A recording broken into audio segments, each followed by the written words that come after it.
अऊज़ु बिल्लाहि मिनश्शैतानिर्रजीम बिस्मिल्लाहिर्रहमानिर्रहीम।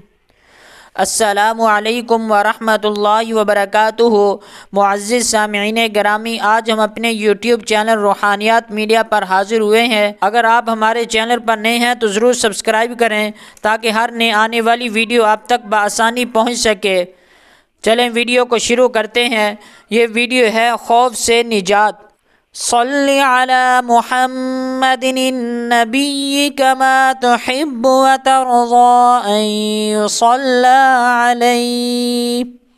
इस दुरूद शरीफ को पढ़ने का क्या फ़ायदा है? अल्लामा मखदूम मोहम्मद हाशिम सिंधी रहमहुल्लाह बहुत बड़े अल्लाह वाले गुज़रे हैं।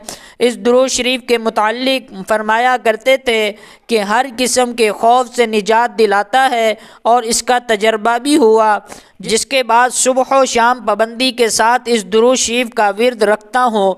दोस्तों, ये बहुत ही उम्दा दुरूद शरीफ है। कोई भी किसी खौफ से डरता हो, किसी भी चीज़ से उसे डर महसूस होता हो, तो उसे चाहिए कि दुरूद शरीफ अपना विर्द बना ले। इंशाअल्लाह इसकी बरकत से अल्लाह पाक उसे हर किस्म के खौफ से निजात दिलाएंगे। दोस्तों, अगर वीडियो अच्छी लगी हो तो ज़रूर सब्सक्राइब करें ताकि हर नई आने वाली वीडियो आप तक बआसानी पहुँच सके। अगली वीडियो तक के लिए खुदा हाफिज़।